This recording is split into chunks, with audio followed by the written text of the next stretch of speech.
Let's get started. I want to welcome everybody to everything you ever wanted to know about film funding. I'm your host, Carole Dean, president of From the Heart Productions and the creator of the Roy Dean Film Grants. From the Heart is a 501c3 nonprofit supporting filmmakers, and we offer fiscal sponsorship for all media projects. And this sponsorship gives you education and many other benefits. Most importantly, it allows your donors to get a tax deduction when people give you donations. And we have 4 grants a year, and the next is our spring grant. And the deadline is March 31st, 22. And it is now accepting applications. And our website is loaded with tons of information from crowdfunding to goal setting. So check out the resources tab on the website and take advantage of the blogs and the podcasts with award-winning filmmakers and business and service people in our industry, because we created these classes to keep you updated with ever-changing things going on in our industry. And our class today is all about film funding. And Tom is truly the best person to teach you about film funding. He's done an amazing job starting out as an actor who was highly received. And then he decided to write a script to move his career forward. So he wrote an excellent script. And then he realized, like a lot of you, that he had to produce it. So he did. He raised the funds and became an actor, writer, producer. And now he's added directing to his talents. I know that you're going to enjoy Tom. He covers various ways to get donations and investments. And I cover what grantors want to know about you and your film. And our moderator, an IT person, is Naheed Ismail. And Naheed is a board member and an IT specialist. And he lives in Kenya. And he has an exciting job. He takes people on safaris. So Naheed, introduce yourself, please. Thank you, Carole. Welcome, everybody. For today, our outline for the class is we begin with Tom Malloy and learning film financing from his own personal experiences. Everyone will stay muted, and we encourage you to put your questions in the chat box. We want to ask Tom anything about film funding, as he's highly experienced and knowledgeable. After Tom finishes, I will read the questions and Tom will answer them. Then our next speaker, Carole Dean, will share what grantors want to know. She has been granting films since 1992 with the Roy Dean Film Grant. Please put your questions in the chat box, and we will take them after she speaks. Then our third speaker, Brian Price, will then give us some guidance on being open to receive. Brian has worked with From the Heart for years and supported filmmakers and consultations. Remember, Oprah Winfrey said that she could not believe all the universe had in store for her, and she was open to receive everything. We want you to be the same way. That is our class today, and we sincerely appreciate you joining us. I know many of you are film buffs, and to have some fun, Carole included 3 quotes from films you should recognize. Your job is to listen closely and identify these 3 films. Write the quote in the chat bar and give us either the name of the film or the actor who said them. For the right answer, you will get Carole's 3-hour How to Fund Your Film class that I know you will find helpful in film funding. And now I will pass it back to Carole to introduce Tom. Carole, back to you. Okay, thank you, Naheed. Tom Malloy is a true independent filmmaker. He's an actor, writer, producer, director. He's raised over $25 million in private equity for films. He's produced 17 films. In 2020, he produced Lansky, starring Harvey Keitel and Sam Worthington. And Tom has written 30 plus screenplays, and he's optioned, sold, or made into movies 24 of those screenplays. And he starred in a bunch of movies, including Love and Dancing, and the Alphabet Killer. And he's the president and co-owner of Glass House Distribution, which is a sales and distribution company that now represents close to 100 films in their catalog. And they recently opened a TV division. And he co-owns Filmmaking Stuff, one of the most popular film blogs online. And his book, Bankroll, was the gold standard book on film financing. And lastly, after 36 films as an actor and 17 films as a producer, he added directing by directing his new film, Ask Me to Dance, earlier in May this year. So Tom, make my day. Thank you, Carol. What a great intro. That's I really appreciate it. And thank you to everybody for being on the call. I'm seeing, gosh, 100, well of 150 people on here, and just fantastic. They keep jumping in. So yeah, everybody, thank you. I'm always honored to be speaking to you all because you're filmmakers, and you're close to my heart. If you want to be making movies full time, then we're all in the same boat, and we're all. I'm honored to speak today and grateful that you're all. I could pass some advice on to you. If there's any issues with sound, please let me know. Unfortunately, at the life of a producer, I was in Los Angeles and then had to extend the trip one day. So I thought I'd be at my office in New York because I kind of live back and forth between both coasts. But I'm unfortunately stuck traveling today. So yes, all that being said, again, happy to be here, and with close to the holidays, hopefully get a little magic going for 2022 with some stuff that I'm going to tell you about today. So yeah, well, let's jump right into getting your films going. What I'm sharing today is 3 techniques that I have found extremely successful for raising money, and they apply to both documentaries and films. And I don't know who that is. Somebody is unmuted in the somebody's got a little girl asking for help, so you may want to mute that. That's definitely not me, since I'm alone. But anyway, when I go about these 3 techniques, I just want to say, so I have to preface this first and say that if anybody's listened to my, because I do a film funding webinar through Filmmaking Stuff, the site that I co-own with Jason Brubaker, I really, really emphasize prepping the project, okay? And that's not what I'm going to talk about today, but I bring this up because that's so important. And if you're a member of Filmmaking Stuff or Filmmaking Stuff HQ, you know that so much of what I talk about is prepping, because if you do these techniques that I'm going to talk to you about today, you'll find investors. But the key is your project right for the investors? Is it going to bring money? And I've always felt that prepping leads to investors. It took me, I've been doing this almost 20 years now. And it took me probably 16 of those to learn that improving the project is the key to getting financing. So that's the best thing I can tell you, just to start. And if you ever get a chance to listen to one of those webinars, or about an hour and a half or so, or go to the Filmmaking Stuff website afterwards and see some of those videos. We also have a YouTube channel where I talk about stuff. You'll see that there's a heavy emphasis on making your project better, which means adding value, right? So the key is you got to be doing that first. Now, some of you on the call may have a ton of value already on your films, which is great, or documentaries, which is all that's great. And these are techniques to find money. But again, the preface here and the asterisks here is that you don't want to just be finding a bunch of investors and have a project that's not ready to be financed, because then you're just going to be burning people left and right. It's still probably a good experience. You're talking to potential high net worth individuals, which I call HNIs. You'll hear me say that a lot, HNIs, high net worth individuals. You'll be talking to those people, but then ultimately, if the project doesn't hold up, it's a little bit tougher to get money.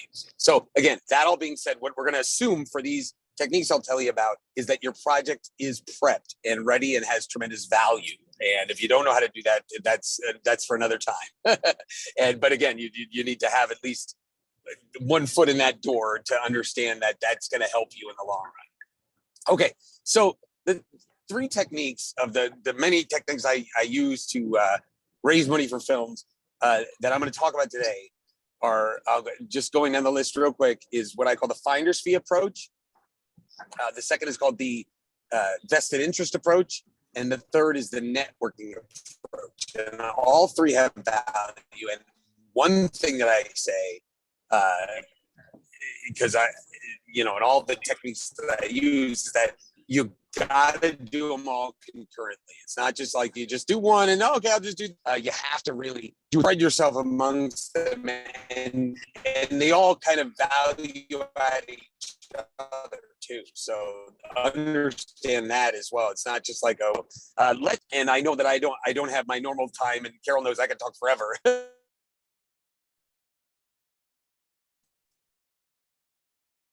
I think I just accidentally got muted there, but I don't have unlimited time today, and I only have a certain amount of time. And like I was saying, I could go on forever, but what I'll do is kind of encompass each one. So the first one I want to talk about is this finder's fee approach, and what this is an indirect way to get your film financed. And let me start by saying you may have heard of what's called the 6 degrees of separation, which is a mathematical theory that every human on this planet is only 6 degrees away from every other human. Meaning, if I know Carol, so right, and I'm 1 degree away from everyone that Carol knows, right? And so you take a random person anywhere in the world, like let's just say now he's from Kenya, right? You take just a random person down the street from Naeem. Right? Now, easily enough, he may know him, so really I'm only 1 degree away from that person, but just some random person that he may not know. So the most you can be from every single person on the planet is 6 degrees. That person knows that a person who knows a person who knows a person who knows a person who knows a person who knows you. That's the most you can be from every person. And so when you think about that, you think about the trillions of dollars that are in this world. That's exciting. That's exciting to me to think that you're that close to money. So, and funding for your project, right? And ultimately, the core essence of this technique is reaching out to people 1 degree away from you and them reaching out for you to everybody else that they know, right? Because if you say you reach out just to your network of people, your friends and family, you say you're looking to raise money, that's kind of hitting up your friends and family. And that may be the flaw in many Kickstarter and GoFundMe, is that you're just kind of basically fleecing your friends and family, and in a lot of ways. And I'm not knocking Kickstarter, but I'm saying the people that do it wrong kind of just do that.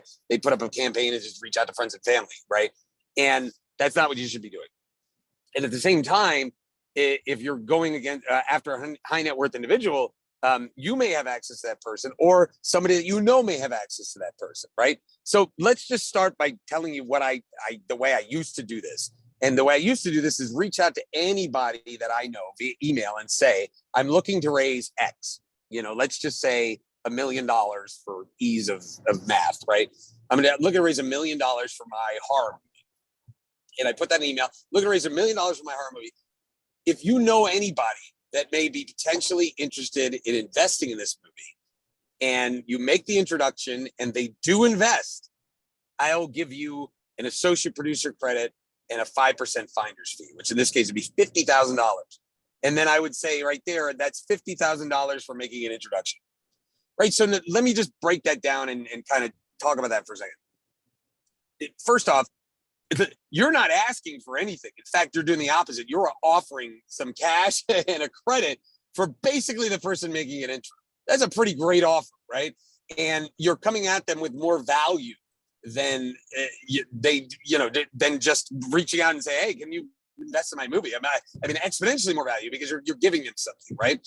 And so the key I like to bring up that 6 degrees of separation is that if in the kind of general scheme of the universe, you don't know everybody that all your friends know and all your family knows and all the people that you run into know. And I use this pitch still to this day, maybe not as much because I have a pretty great network of investors and people, but I use it all the time. I remember just doing it. I would, when bars were kind of more populated, but hopefully they're coming back now.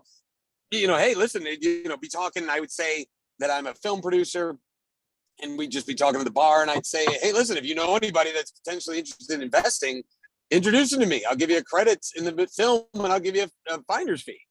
Now, a couple things you got to note here is that, one, using finders at many times, like if you want to kind of go in the securities route and define them as a finder, there are certain securities laws that you can only use one finder and stuff like that. And that may potentially get you into trouble. Theoretically, though, I could hire any of you as an associate producer and give you as associate producer and pay you a fee for doing that. So that's kind of your loophole around it. It's a free, economy where I could just, I could decide who's going to be my associate producer, and that's it. You made the introduction. So that's the first thing you need to know. The second thing you need to know is something that you got to watch out for called daisy chaining. Meaning, if I know Carol and Carol knows Nahid, let's say I never knew him, and then Nahid knows the potential high net worth individual, well, then that's 2 degrees away. And now both Carol and Nahid, and I hope I'm saying that right, both of them can both get 5%. Now you're giving 10% away, and that's too much, right? Now it starts to get, you're cutting into the money that you're trying to raise. You can give away $100,000 of your $1 million. So in that case, we'd probably give 2.5 to Carol percent and 2.5 to Nahid, right? And then, so that's how you do it. And because sometimes I've seen it where it's like, I know somebody who knows somebody who knows somebody who knows the investor. Like, so now you got 3 steps in there, right? And so you can't give away 15%, right? In that case, you'd probably do 1.5 to each, or you do 2 to each, something like that. But make sure that's defined, and make sure that they understand that they get that money, 1, when it's invested or if it's invested, and 2, they only get the percentage of what they did, like meaning if I'm raising $1 million and you bring me somebody that's giving 500,000, you're only getting 5% of that 500,000. You're not getting 5% of the $1 million because that's somebody else that came in, right? And so that's something you need to watch out for, the daisy chaining. And the third aspect that I want to say is this thing called the great side effect that I discovered purely by accident. And it's the first investor I ever closed, who was a commercial furniture dealer. I had no idea what his business was and what it was valued at. And that's something that's very interesting, is that a lot of times you don't know exactly how much they're worth unless they're so famous or whatever, you can Google their net worth. And usually I have a lot of friends that you can Google the net worth. You can Google my net worth, and they're usually very off, but it's fun to look at. And so you never quite know. And this guy didn't know. And what I did is I said, hey, Rick, I'm looking to raise, and I believe at that time it was $600,000. I'm looking to raise $600,000 for this horror movie that I want to do. If you know anybody that could potentially invest, let me know. And he said, come on in, give me the presentation, let me know. So because it was soft, right? I'm just going in to have him try to find other people. Now I went in with everything I was talking about before, a prep project with a dynamic presentation and a dynamite pitch, right? And at the end of it, he went, oh, maybe I want to invest in this, right? Because he didn't want to be left out. And that's exactly what happened. So that's what I call the great side effect. You can't count on it, but it does happen a lot when you have a prep project and you go in there with something amazing that they go, well, maybe I want to put some money in this, or they'll put a percentage of, I'll give you 50,000, right? And then, so now you've pieced it together, and now they're even more likely to help you because they've got some skin in the game, right? So one thing I'll advise, and again, I have to truly watch my time because each of these I can go on for an hour. One thing I would advise with using this approach is just to reach out to 5 people later today and send 5 emails. Do not do a freaking CC to all your friends. You know what I mean? Do a one-on-one email. If you can't have the energy to do 5 emails, you're probably not going to have the energy to make a movie. So do 5 emails out to friends. And even if you don't know, because you don't know what their circles they run into or who they met and who they may know, and throw that out there. I have this documentary. I'm looking to raise $100,000. Do you know anybody that could potentially invest in that? Because if you do and you make the intro, I'll give you 5% of their investment. I'll give you the associate producer credit. So in this case, it's $5,000 just for making the introduction. I always try to spec it out so people know exactly what they're going to get, right?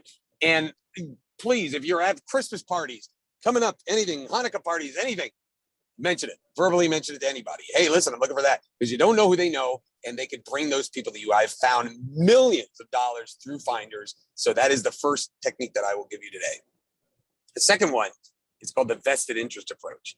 And the vested interest approach is the one that is probably the best for documentaries. Now, the vested interest approach in zooming out, the easiest way to describe it is who's the perfect investor for your film? Who is the perfect investor? Try to visualize who would give you money, and take any film. Let's say you're making a documentary, because I know there's a lot of documentary filmmakers on here. A documentary about the Vietnam War, right? Tom, you're cutting out. Who's the perfect investor for that? And this, I think it would be a man. Let me know. And again, let me know if there's any sound issues. I might have just been driving through a hill for a second. Am I good? Am I back? Yeah, you're back. Okay. You're back now. Great. What part did I cut off on? Just about a minute. Okay. Imagine the person, the ideal investor person. Thank you. Whoever said that.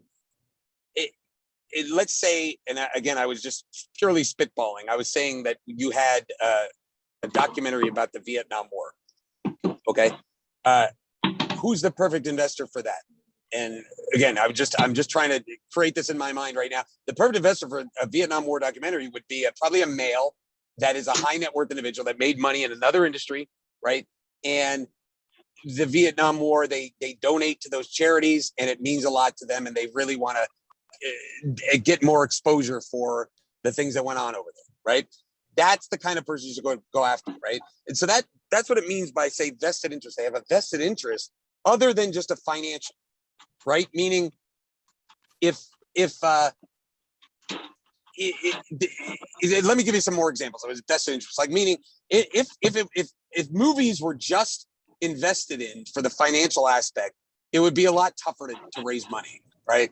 And especially for documentaries, because this is called the vested interest for somebody who might have asked that in the chat. And by the way, since I'm driving, I won't be able to see the chat, and Nahid will have to read me some questions. This is called the vested interest approach, okay?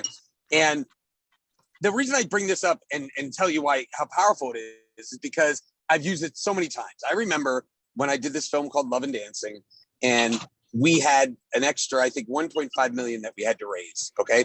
And so I was introduced, funny enough, through a finder. It's a perfect example, a finder to this woman who owned a monster dance studio in Atlanta, the biggest dance studio in Atlanta. And she was interested, if I went in there with just, we need 1.5 million, your first dollar out to 1.8 million, and then you own this percentage of the movie, I'm not sure she would have invested. But what we did is we went in and we said, listen, here's what we'll do. We got Billy Zane, Betty White in the movie, Amy Smart, myself. We'll all come to Atlanta a week before the premiere and do a special premiere here. We'll do all the TV stations, and we'll do interviews, and we'll mention your school on all of those interviews. Anything article-wise, we'll do the same thing.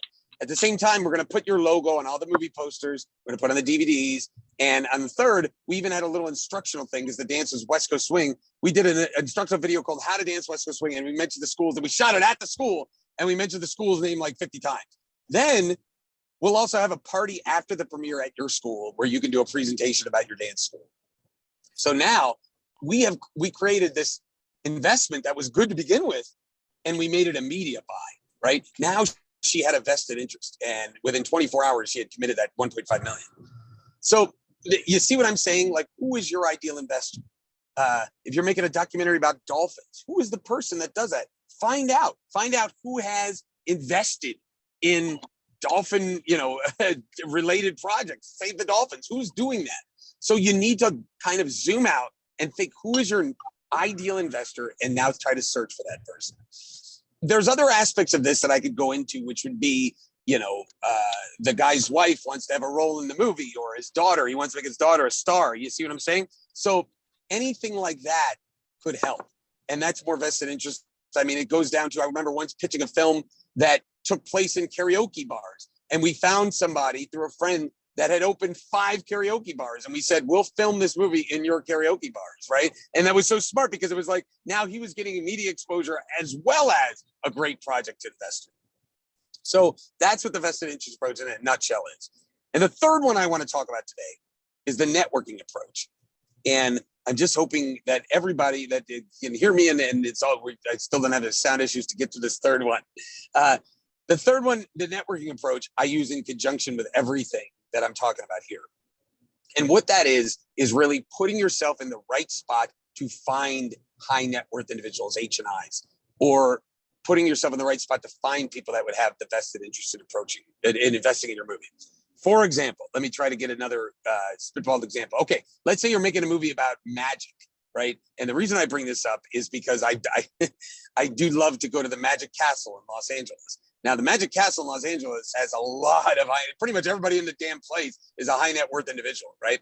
So say you're making a movie and it's about a magician, wouldn't you think it'd be smart to use the networking approach and pay for a membership at the Magic Castle, which is, significant. It's about $3,000, I think, or $4,000 the last time I saw for a year.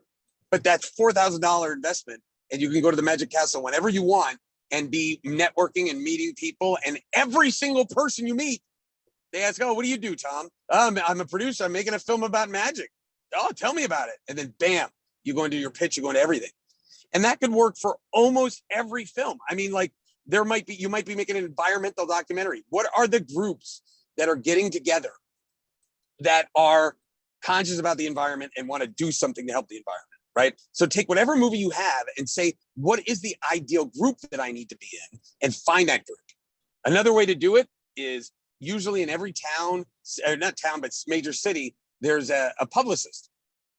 Hire a publicist. Now, obviously New York and LA is easy, but the other cities, you're in Cleveland or something like that, I guarantee there's somebody, that local publicist, that'll do an article on you, that'll get you into events. And you're going to have to put some investment into this, but this is an investment for the movie that ultimately will pay exponential dividends, right? And get yourself at the right events. Be going to these events, be going and hang around people that are the people that you want to potentially pitch. And so you have your pitch ready, your 2-minute pitch, your kind of elevator pitch that you're giving to these people. So the networking approach is zoom out and say, what is the crowd that I need to be in? Where is that crowd that I need to be in? Who likes horror movies? Who likes documentaries about seaweed? You know what I mean? Like something like that. And that would be your ideal investor for your film. Understand this. When I say finding investors for movies, you are not trying to go to people in the movie business. I get pitched several times a week on, can you fund my movie, right? Where I have now, I think 6 projects in development over the next 2022. Like the first time I can even listen to something like that would be like October of 2022, right? And at the same time, I'm not interested in other people's projects because I got my own projects. I have my own companies. And so the person in the movie business is not the person that's going to fund your movie. The person that's going to fund your movie is the person that made $100 million selling water bottles, but really, is passionate about dancing or magic or the Vietnam War or dolphins or something like that, right? That's the person that's going to fund your movie. That's what you need to be, your headspace needs to be in. So that, in a nutshell, would be those 3 approaches. You got the finder's fee approach, which is reaching out, offering a percentage and a credit, and reaching out to and telling everybody, who do you know, and verbally doing it via email and doing it that way. The second is the vested interest approach, is identifying who has a vested interest and going for that vested interest. So any pitch that you can do that doesn't just involve, here's the money you're going to make from this movie, right? It's another reason you're going to do it. And then the third is the networking approach and getting in those right things. And those people that know me, if anybody knows on this call, knows that I am out at every event. COVID put a stop to that, but they're coming back. And I was just in LA and I was at, probably 10 different places where there were people that are potential film investors. So you have to be out in the world and you have to be working that no matter where you are in this country and, or in the world, really, there's going to be events going on. And so on that note, again, I'm going to throw it back to Naheed and Carole, but I'll say for, more information, you can always go to filmmakingstuff.com. There's a free filmmaker checklist. If you go there, if you just give us your email address, and then we'll send you more information about it. You can download a free PDF. And again, and anybody, they mentioned at the beginning, Filmmaking Stuff HQ, it has become the premier membership site where we teach film financing and film sales and distribution. We don't teach the nuts and bolts of production, but the film financing and sales and distribution seem to be the thing that very few people teach, and we're experts in it. So if you want more instruction on that, you can always check out Filmmaking Stuff HQ. But the blog Filmmaking Stuff is there, and I will very graciously throw it back to Carole and Naheed. And if there's any questions Nahid, if you could just read them to me, and I'll Yes. do as many as I can in the time allotted. There you go. Okay, I'll do that. Thank you very much, Tom. Brilliant information, and we have very good questions. Okay, I'll great. start with Melinda, and the question she has is: Hi, Tom. Can you say more about the one finder fee limit? So when you're defining it via agreement, like as a finder's fee through kind of a securities offering, and what I mean there is that if you're, and again, you should you really talk to an entertainment attorney if you're going to go the route of a securities offering on your movie where you're offering certain units and stuff like that. And some people do that. They'll get really serious, do a private placement memorandum, and have all this kind of securities offering, and that's a way to go. And that's where you could get, there's some specifics on finders, and you need to talk to your entertainment attorney if that's the route you want to go. The other route is to put it together as a production agreement, and it's very loosely that I can hire anybody I want and kind of put that together. And it's really kind of a loophole. Again, I will say you should talk to an entertainment attorney to get the more details, but there's an easier way of doing it. I just know that some people like to do the securities offering and kind of go that route and make it more of an investment vehicle instead of just a one-off project, if that makes sense. Okay. Here's another question, Tom. Let's see. We have a lot of questions here. Oh, so one is from Alex. I'm curious, what makes a project ready to finance aside from a good script? How many collaborators should be attached before financing is in place? Should the location be nearly locked, coming from a short film producer? Well, this is something that I could go on and on about. I don't think, well, just to answer specifically, I don't think locations have anything really that doesn't need to be there finance wise. Like that's not something that I prep instead, unless it's something like shooting in a state that has a tax credit. But I'm not like, yeah, I got the dance hall all set. Like I remember there's one woman that was, her kind of approach was always to get all the little teeny things, and she was never raising the money, the big things. Like, oh, I got somebody that's going to do a song for the movie. Oh, and I got a guy that's going to donate, catering. That means nothing. That means absolutely nothing to an investor, right? So good script is one of them, but there's all kinds of other aspects. And I'll just say that a lot of it has to do with the budget, the business plan. Does your project make sense? It has to do with your pitch. So many of those, and then it ultimately has to do with what value have you attached beforehand? Have you added value to it? Meaning cast, a director, a producer, anything like that you could do to add value to make the project better and better. But again, this is something that I could talk for a long time, and I just urge you, if you're on the filmmaking site, Filmmaking Stuff mailing list, you'll get an email for the next time I do the webinar on there, and it's all about prepping your project. Okay, another question from Annie. I'm a short film writer producer as well. As I think investing into short film is more like donating. Short films rarely bring money back. So not sure how to use the first tip, as this is not money-making process, making short films. Okay, so specifically, I don't raise money for shorts. I mean, I'm focused on features and documentaries, so that these techniques don't as much apply to short films, but I will say that they could still be used depending on what money, say you're raising 10 grand for a short or something like that. This could be something where, you're getting donations, and you could talk about the 501c3s with Carole. She's the expert on that. And there may be people that need tax write-offs and stuff like that. Or again, that's where you really have to double/triple down on the vested interest approach. What is your short film about? Is it just a calling card for you as a director, right? Yeah. And find somebody that they believe in you, or they believe in the subject matter, right? So it's really a calling. You're cutting out. Yep. Yeah, okay. You're cutting out. Okay. I'm sorry, but I hope that you got the gist of the end there, that it's not a financial, you can't be pitching a short film on any financial return. Okay, and then there's a question from Mark about SEC has opinion saying finder's fee illegal. What gives?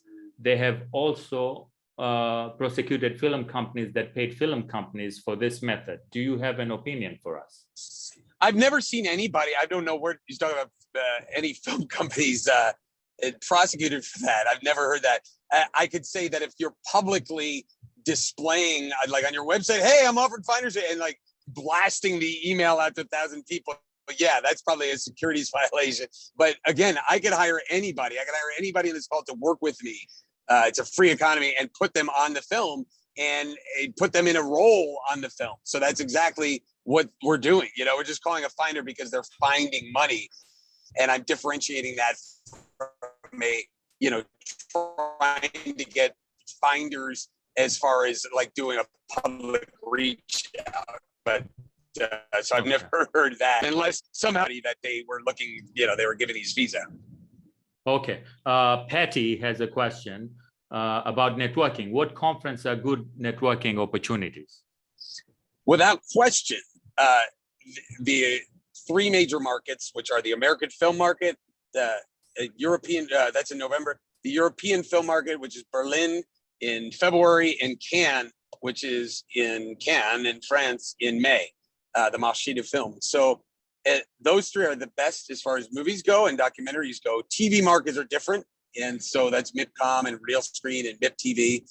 But those three are the best. But understand what I'm also saying there. When I said networking, doesn't just mean film people. Those are great for finding sales, distribution, other collaborators. But when you're talking about something specific, like I said, I used the Vietnam War, you should be looking for an organization of veterans that you could join and you could be part of and talk about why you're making this film. That's what you should be networking with. You shouldn't just be trying to look for film people. Okay. There's another question here about investors by Wallace. They're saying the investor is someone who puts money in exchange for publicity, or does the investor also have financial return from the film profit? Oh, yeah. No, of course. See, note that. That's a good question. But note that, yeah, no matter what, you're still looking at especially a film more than a documentary, you're still looking at it as a viable investment. It's still trying to make the money and stuff like that. What I'm just saying is that the other becomes much more of a value add on top of it. So imagine if you have the great financial potential return, and even though they know it's a risk, and then most film, no matter how much you stack the deck, is a risk. And the best thing you can do is stack the deck to try to make it as profitable as possible. But at the same time, you also have the vested interest. So it's just icing on the cake. That combination of values, how you close that money. Okay, I'll take two more questions, Tom, and then we'll go back to, we'll go back to Carole. Very interesting question. So one from Andrew concerning attaching talent to do pre-sales. Is there any way around a talent agency packaging fee, or is it the cost of doing business? Is the packaging fee contingent on an agency actually attaching a client? What's the risk after paying the fee? Great. I don't know if you are able to hear that question. Fee for film? I believe I heard everything. Can you hear me? I heard everything. Yes, okay. You can hear me. There's no such thing as a packaging fee for film. He's talking television is when they do a packaging fee. There are ways around agents and managers, even though I found managers to be much more accessible than agents. That's contacting the actors directly, whether you have a connection to them. You can use a kind of 6 degrees of separation to get to an actor and give them a script or something like that. But ultimately, you're going to be dealing with the agent and manager, and they're going to take their fees. But attaching talent is something that I talk about a lot. I have an entire thing about the attachment approach and how to do that.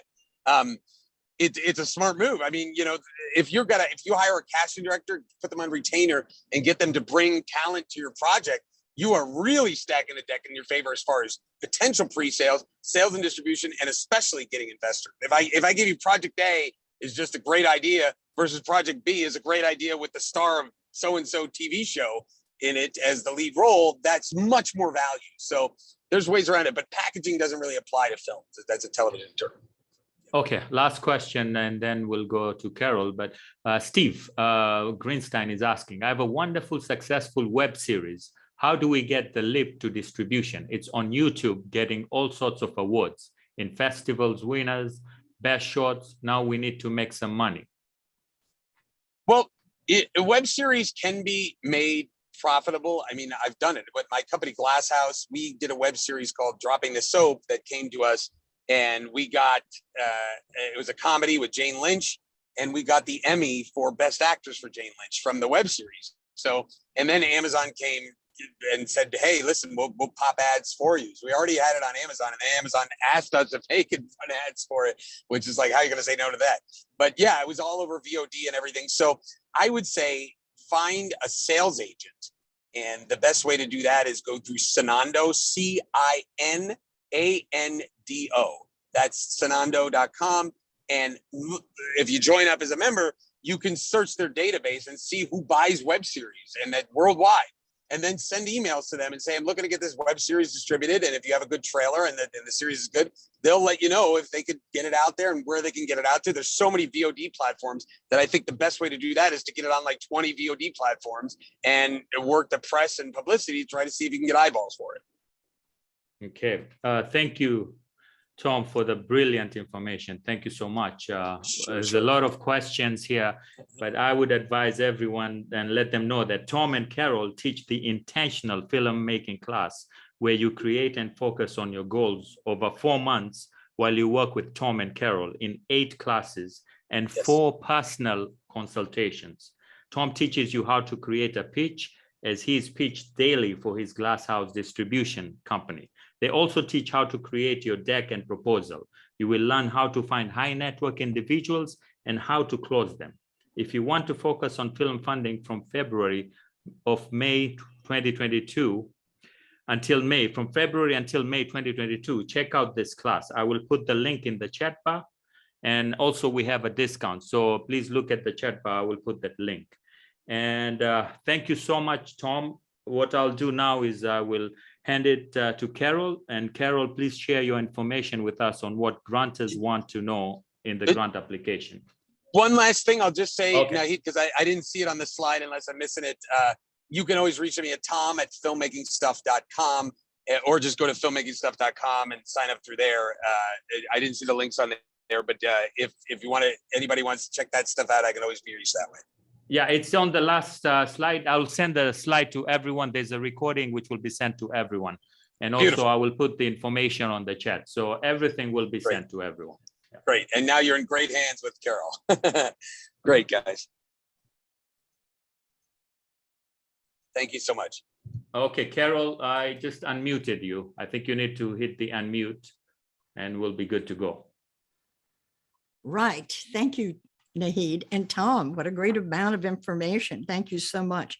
I'm really excited to keep going, share more granting information with you. But what I want to do is I want to go back to 2 things. First, to Linda Royal, where she said she'd made 4 documentaries through grants and crowdfunding. And now she's thinking of going for a bigger budget and thinks about investors. We've helped a lot of filmmakers, and particularly who had high budgets. There was one woman that came to us and her budget was $1 million. Well, she raised $100,000 through From the Heart as her nonprofit, and put together her crew, her trailer, and she developed her package so that she ended up getting 1 check for the $900,000 that she needed and went on to finish her film. So there are some nonprofits, and we're one of them, where you can work with them to raise money that you do not have to pay back, that comes through a nonprofit. And then when you hit the jackpot and you're ready to go with an investment, you can switch over with your attorney and the private placement memorandum, and you can go into the investment opportunity that awaits you. And for short films, we're constantly helping filmmakers who are making short films raise money, because that's what gets you into the industry. I was just watching that great film that the other night that started with a short film, A Sling Blade, and then became an Academy Award winner.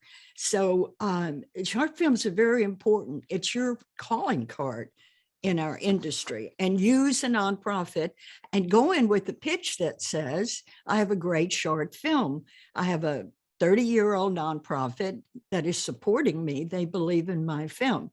So you write your checks to them, not to me. And this sort of allays fears immediately. People know that they're not writing you a check and you're not going to Vegas or Cancun for the weekend. You're being monitored with your money. That's how they feel. And it, of course, gives them the tax write-off. And they have someone to call if they're questioning what's happening with their film money.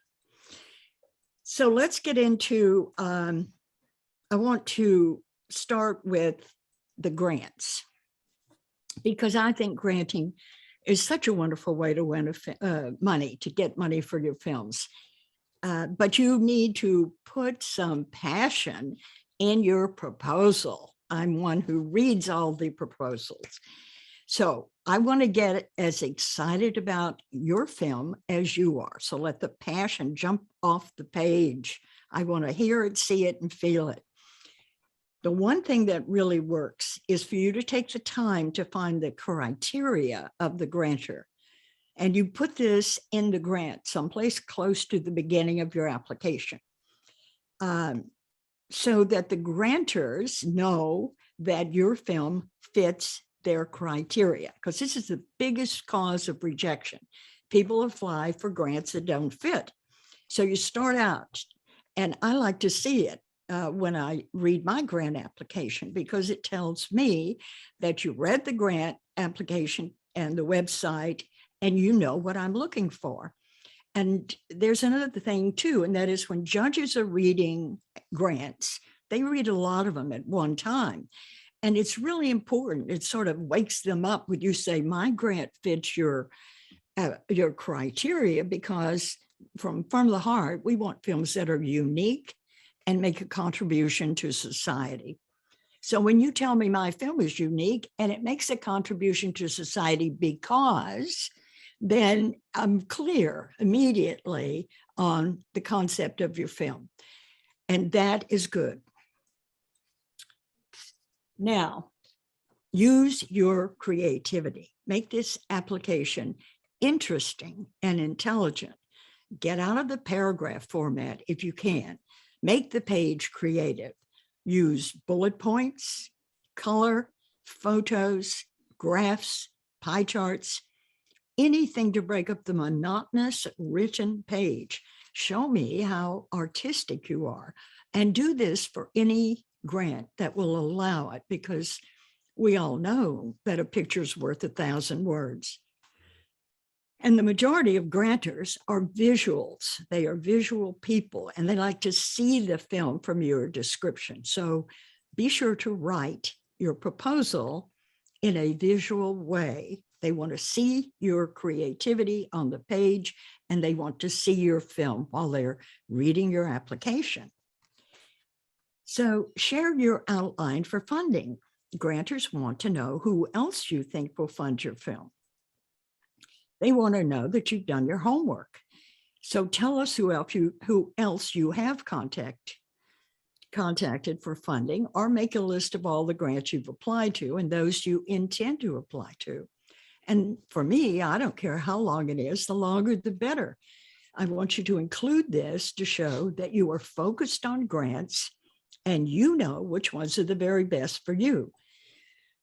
I also want to know how much you have raised and how much you need and where will you get it. You should list how you intend to get the money to make your film and include this in the grant application under the funding concept. When they are asking you, where are you raising the money? Tell them. For example, if you have a $200,000 budget, give us an outline of where the funds will come from. You could say, my outline for funding is $50,000 from 2 crowdfunding campaigns, $100,000 from individuals, $50,000 from strategic partners. And this is an excellent statement to show us that you're working with partners, because they can be nonprofits, they can be organizations and corporations. So just be sure to mention some of their names, all right?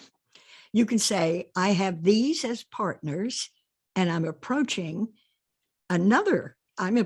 these, and then give me another list of those names. This tells me that you know the market for your film and you are actively creating direct contacts to your audience.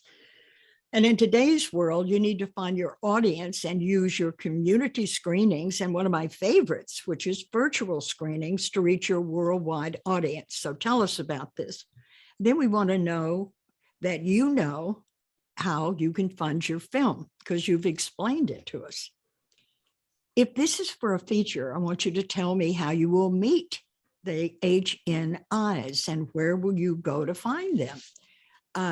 One of my filmmakers bought himself a $3,000 suit and joined an expensive club. And he has met some fantastic donors, investors for his film. So if that's what it takes, do it. Are you offering a 5% referral fee, just like Tom is talking about? Put a dollar amount that you think you can collect that way and give us your brilliant deck for funding your feature or your feature doc. And Tom, under Filmmaking Stuff, sells the best deck outline for film funding that I have ever seen. And I've been doing this 30 years. So now here are things that we want to know with your grant. List every way you will raise money for your feature film and tell me how you will get it sold. And where do you think it's going to play? In theaters or online? International, VOD, or ad VOD, or drive-ins, because they're popular now. So who do you think will buy it? And if it's for distribution, do you have a letter of intent from anyone? If not, who are you contacting? This is all to win a grant. Does your film have international appeal? Have you found good international distribution? And if so, you want to mention this. Are you going to the AFM, the American film market? Are you out meeting and entertaining high net worth individuals? We really like to know this.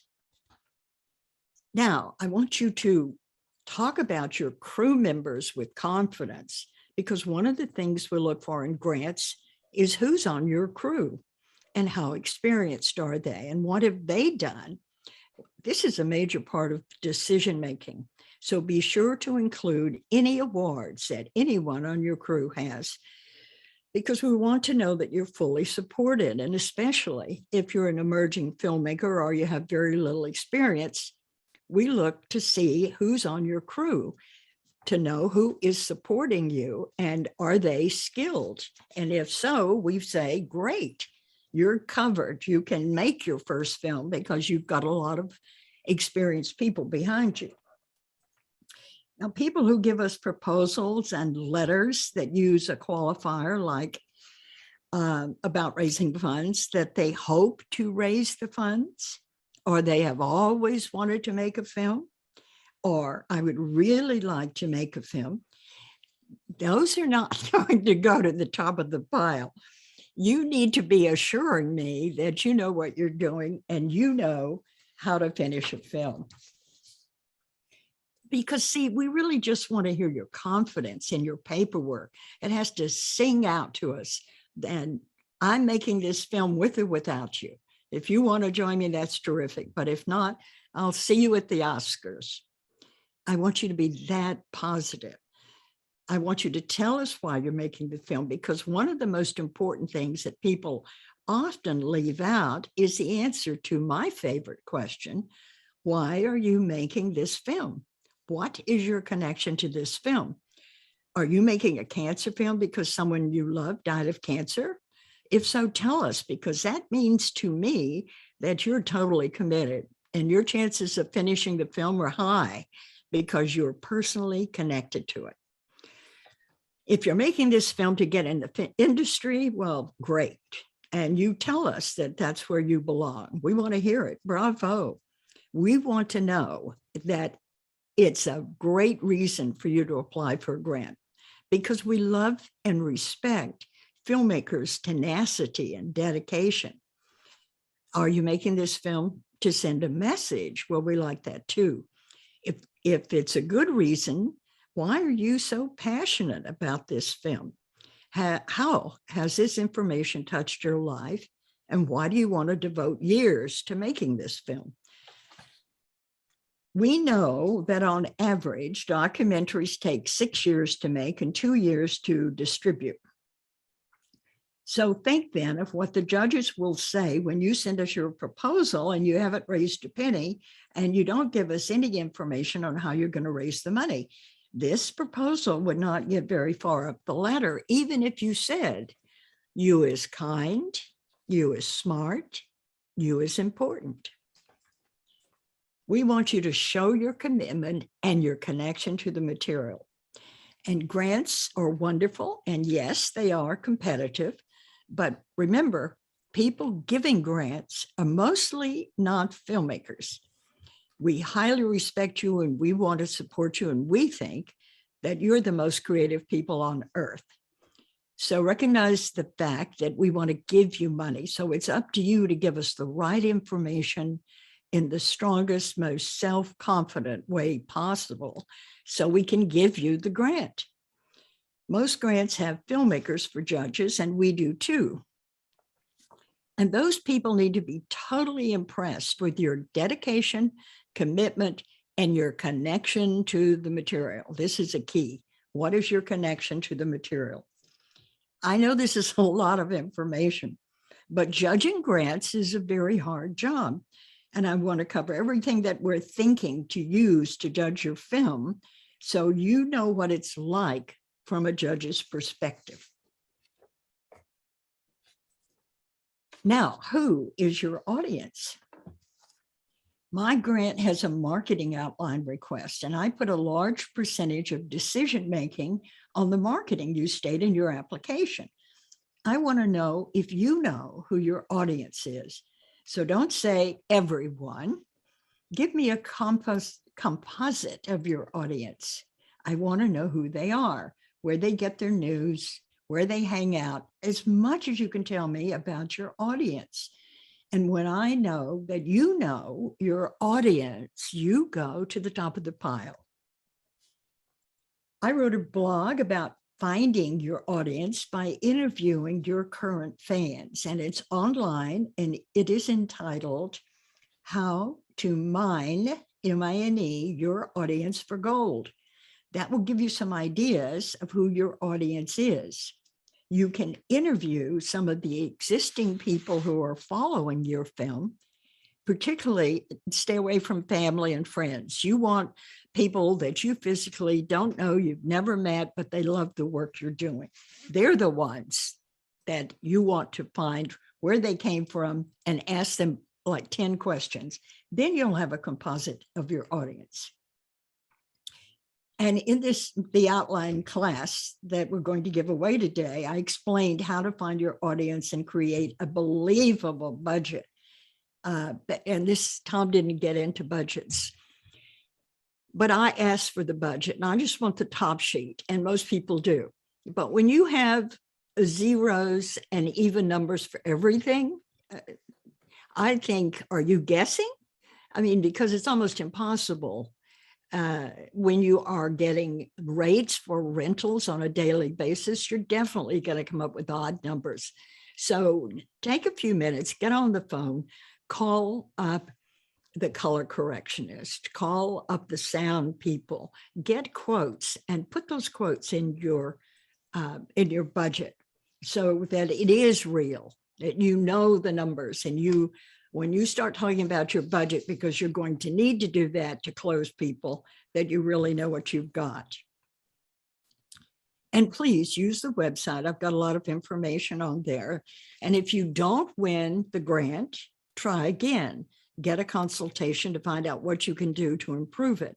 Keep going back as long as they'll let you, because remember, that great movie with two ladies who led us on an exciting chase, and they said, let's keep going. Well, that's exactly what I want you to do. Keep going. So Naheed, do you have any questions for me? Yes, we have a few questions here. The first one comes from James, and he's asking, can a person get a 181 tax credit and also get the state tax return and a non-for-profit tax credit? Well, those are two different things. Your nonprofit money is totally different from this. This 168 and the 181 are your government and your state discounts. And those are for investments. So that comes from the other side, the investment opportunity. And there's a great interview I did with Corky Kessler, and I have written a blog on how to use and what the benefits are of those. So you can find on blogtalkradio.com the interview I did with Corky Kessler, Carole Dean on the 181. And now it is the 168, how to use it.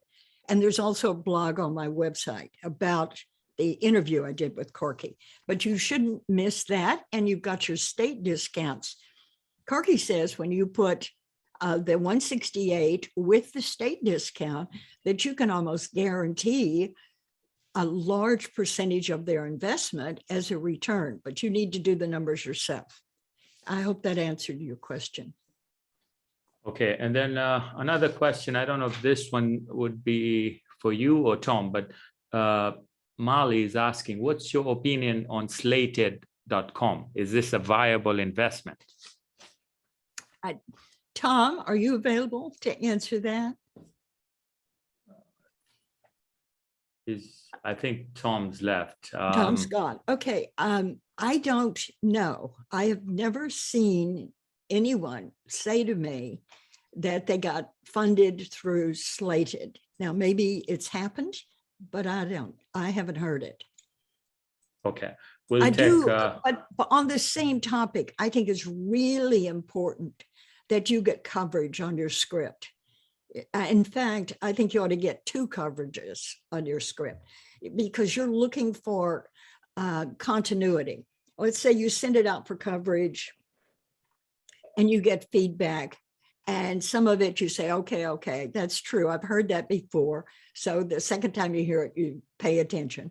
But then make the changes and send it to a second person and get their feedback, because your script is the most important thing you have. Tom and I both think that there's no such thing as a good script. You either have a dynamite script or not. Don't make it, because a good script will not make a good film. You have to have a dynamite script, and you need all the feedback you can get. And it should be professional feedback, really, from people you don't know, but who have been referred to you. okay. We'll take one more question and then we'll go to Brianne. There's a question here is from Linda. I've made 4 documentaries through grants, crowdfunding, and the rare few people who contributed or donated $2,000 to $10,000. The next project is much bigger budget, so I probably should think about investors. But can you please expound on what that means and what they expect in return? Well, return on investment is the first thing they're looking for. So the going rate is 20%. Most everybody is offering to return your money and give you 20% on top of it, okay? Now that means that you really have to understand the waterfall, because you're going to have to pitch it. This is the most important thing when you're going after money, is how the water falls. That means who gets what and when for return of the money. And when you're working under your private placement memorandum, all money coming in goes to the investors first. They get paid back 120%, or whatever you put in.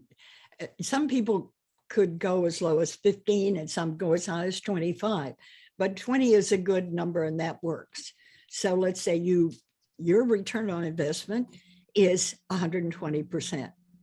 All right. And so pay attention to the waterfall and how it comes back to them, because you need to be able to sit there at a meeting and outline it in writing so they understand it. That's the most important thing people want to know. Okay. Thank you very much, Carol. And just wanted to let everybody know that there will be a recording for this presentation, as well as we will email you the PowerPoint slides. And also after Brianne speaks, I will announce the winners. We have 3 winners who quoted the films correctly.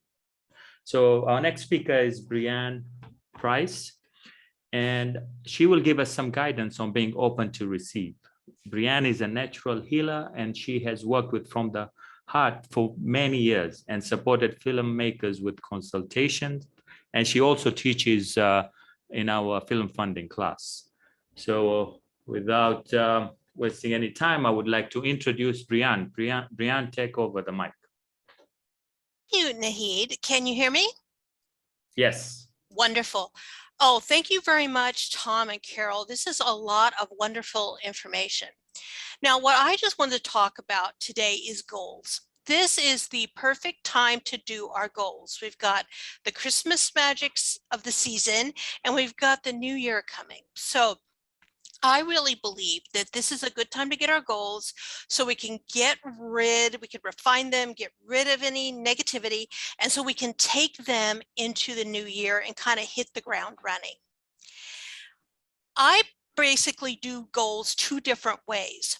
What I call is measurable goals, and the second part is fun goals. And for the first part of this presentation, I'll talk about measurable goals. Now, we've all heard about energy and how asking and receiving are 2 different energies. They need to be in balance. All of that has been in the consciousness. And we talk a lot in the Saturday class about this. And I think it's really important that we do get our energy very aligned with our goals. And that can happen easily or a little bit difficult, but I would like for you to be able to do it as easy as possible. So one of the questions that I get is, why don't I get what I'm asking for? And there can be very, very many types of reasons for that, but one of them is we have to be in an energy that is aligned with our goals. Not long after The Secret came out years ago, I had a psychologist client come in, and we talked about the secret syndrome. And basically what she said is at the time that her practice had a lot of people, they watched The Secret and people didn't really understand energy. And what they did is, oh, I can be a millionaire. So they went home, basically sat in their lounge chair for a year and said, I'm going to be a millionaire. I'm going to be a millionaire. And then they got upset when they didn't get it. And the truth is, there's more to it than just a thought. And we have to look at that and expand our energy to encompass our goals. So one of the first things when you're making a goal is ask from a place of great energy. Sometimes when we make our goals, we're asking from desperation or anger, rage, and all of this energy. And unfortunately, that doesn't get it out to the universe in the energy that we would like to have. And this includes writing as well as speaking. And I'm a firm believer that we need to do both. We need to speak our goals out loud to the universe and also write them down, because both of these give our particular unique energy to the goals. So clearing our energy is really good. And I believe we should do that anyway. We should clear, I like flooding with white light, whatever you have to clear your energy. A lot of people love nature. They love being out in nature and letting the energy go. Whatever works for you, but being in a space of great energy, or asking again, like if you're in a space of anger and you can't shake the anger, awesome, put it out maybe, but then go back when you're feeling calmer and do it again, and write it out again when you're in a space of great energy. And with your goals, visualize them as complete. It's not, I will make a movie. It's like, I'm making a movie. This is what it looks like. And see your goal as complete. And I like seeing the bigger picture, like seeing your film, you going through the process, raising the money, making the film, it being distributed and getting awards, seeing it as complete. and really putting your goals with final dates. And I think the universe responds to that. Like, I raised $25,000 by 2/22/22. And really putting that energy out there, I think, can really get your goals going in a good place. Now, meditate on it using different energies. A lot of people like to visualize as they drive, because with the sense of freedom. Now, if you do that, please make sure you're safe. But whatever you do, wherever you feel powerful, standing in the ocean, visualize it, and visualizing it from different places and energies gives it different energies. Number 3 is ask it as a question and a statement. We talked about I raised $25,000 by 2/22/22. But asking as a question also opens up the energies. Like, what would it take to raise $25,000 for my film by February the 22nd, 2022? I wonder. And putting that energy out there. Because what that also does too is it adds a different element to the energy. What it does is it allows the universe to know that you are open to new ways and new things. Because a lot of times when we start doing our goals, we have firm ideas of how it will fulfill itself. But most of us have had things come from left field, and it's fulfilled in different ways. So the more we can be with that, it's like, okay, I'm going to go this way, but if things come from that way, I'm open to. And number 4 is make sure that you're aligned with this. A lot of times we ask for goals and we set goals from what we think we should ask for. I spent a lot of time in classes to clear my money energy. And I never really had great results with them, and nor did I know anybody else who did. And what I figured out was that it's because I was asking for things that really weren't aligned with me, that I really didn't necessarily want or believe in. Like, one of the big goals that everybody seemed to ask for was a big house.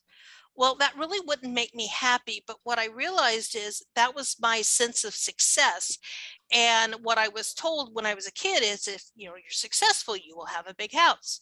So looking at your goals and just seeing how they feel to you. Does it feel joyful to you? Does it make you happy? And letting go of all of the energies that tell you it's not doable. Because a lot of times when we move to a different energy and we get out of the comfort of our beliefs, we are going to hit some old beliefs.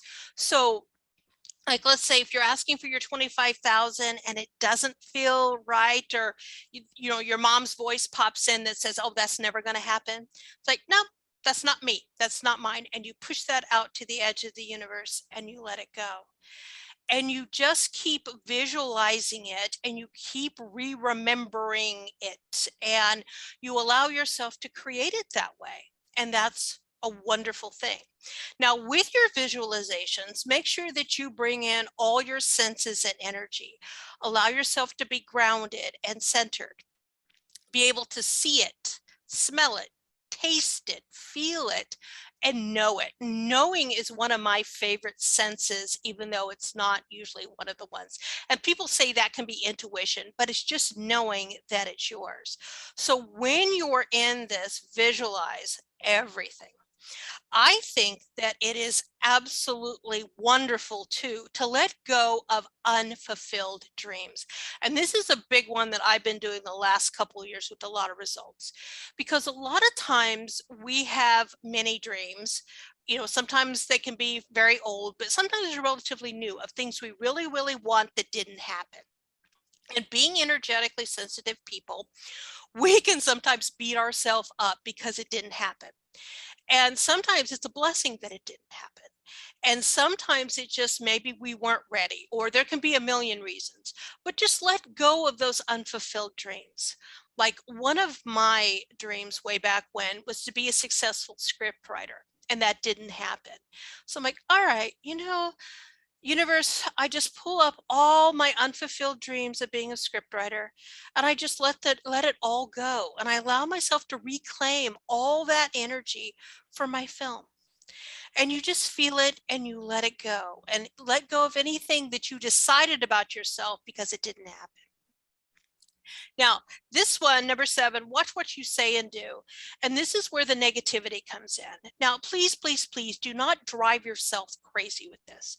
There's a lot of teachings out there that if you have negative thoughts and use negative words, you'll never get what you want. Well, that's not true, because we humans are just positive and negative. We have a lot of polarity, and it's okay. But just kind of watching, are you saying that your film is never going to happen? Are you saying you're bad with money? Are you thinking that you're not lucky? All of that stuff really, really can compound the energy and really block your goals. So whenever that stuff comes up, no, not me, and you throw it out to the ends of the universe, or whatever clearing that you would like to do. Now, I don't think clearing has to take a lot of time and energy, but it can be well worth it to at least spend a couple minutes or seconds throwing it out to the ends of the universe. And then if it comes back, then you look at it.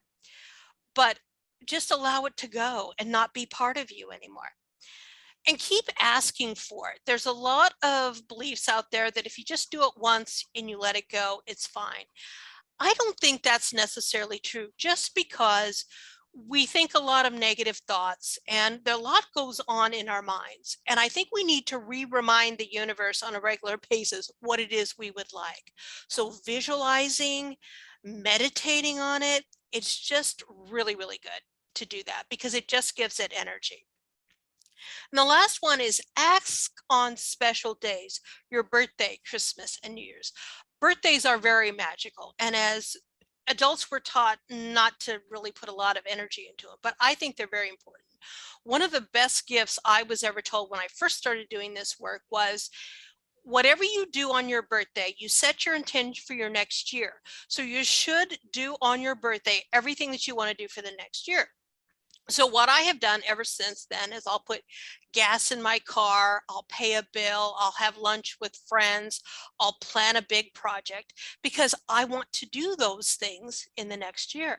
So that is a very powerful day to ask. And just so you know too, is I believe we can get away with 3 days.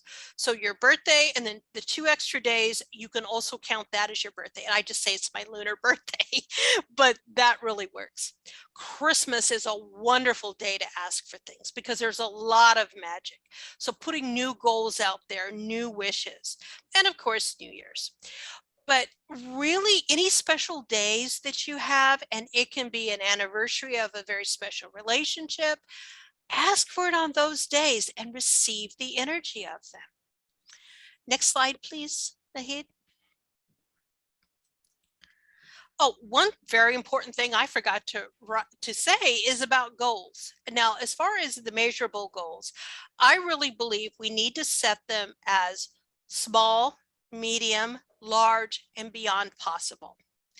And the small ones are the ones you can check off. And it's very important for your brain to see progress. So it's good to have the little small goals that you can check off. The medium take a little bit of extra work. And the big can sometimes have multiple smalls and mediums attached, but it's bigger ones.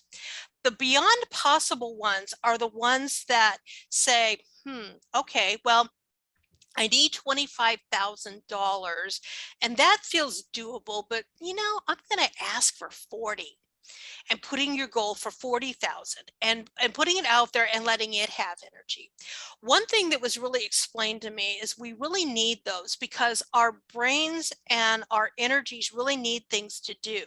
So if you just have one goal on your sheet, it may take forever to fulfill it, because your energy doesn't want you to be bored. It wants to be working on things and creating for you. So that's the measurable goals. The next is the fun things, the fun goals. And I really, really love this.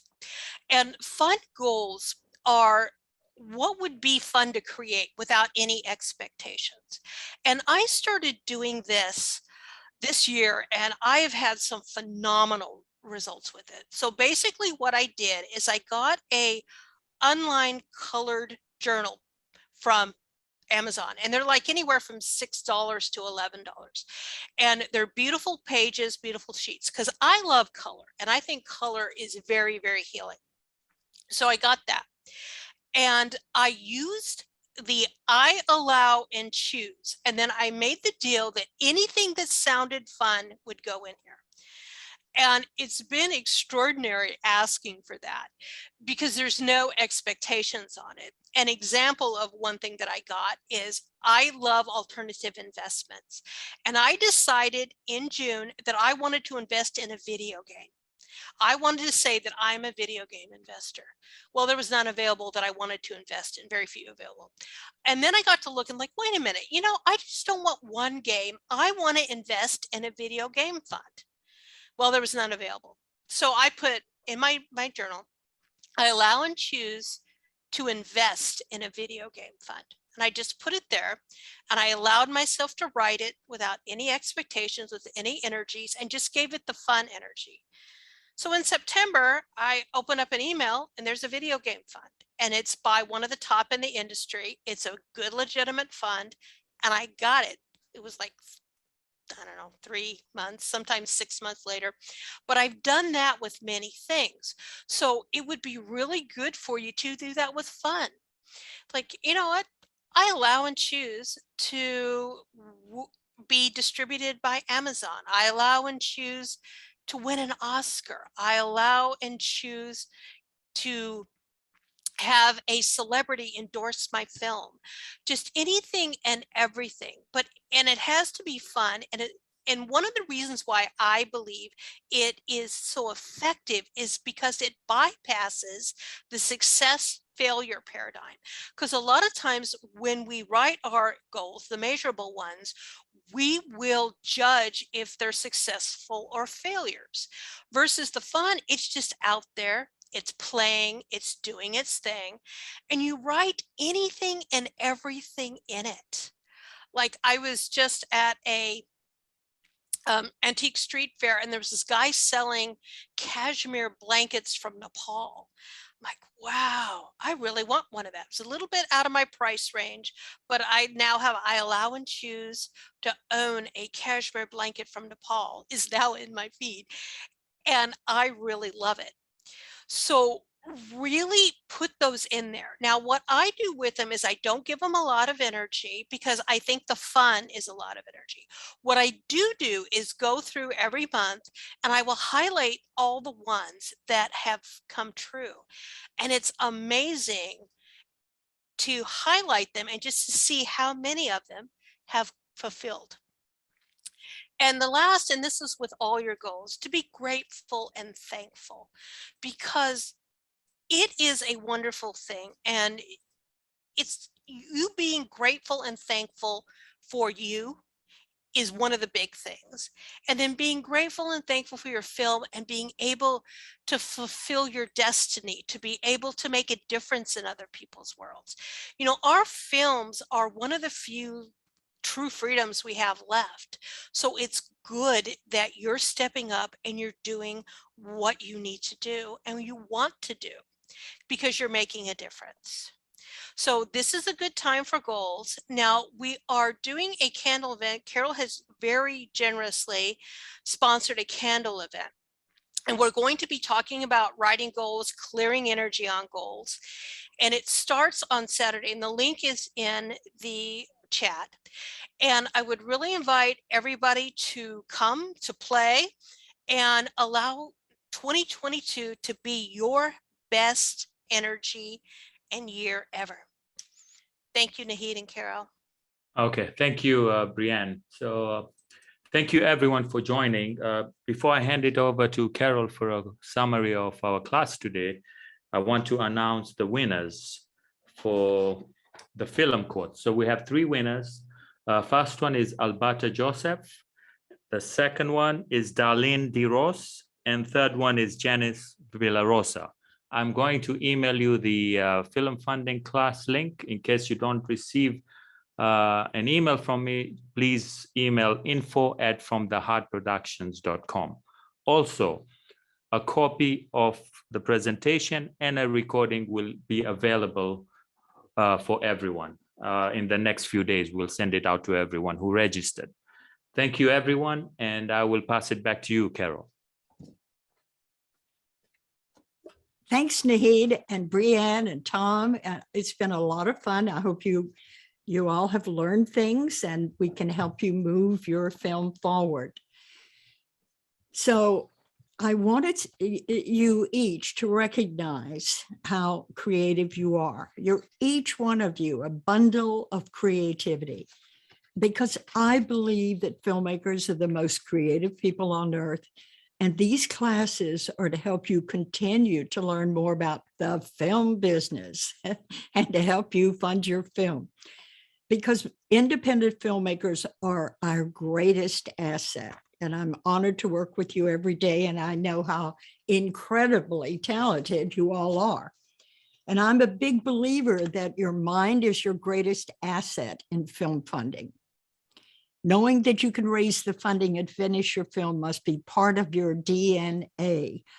You want to believe that your film is funded, so don't worry about who is going to fund it. Just know that you are doing everything possible to find donors or investors.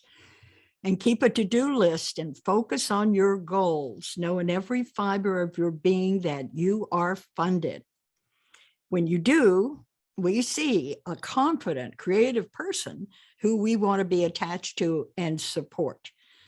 People make judgments about people quickly, so confidence is a major requirement for funding. And we'll be back in 2022 with more free classes to help you keep informed on the film business and how to get into it, stay into it, and make money. That's what we want to see you all do. Pay yourself for making your films. Thanks for joining us.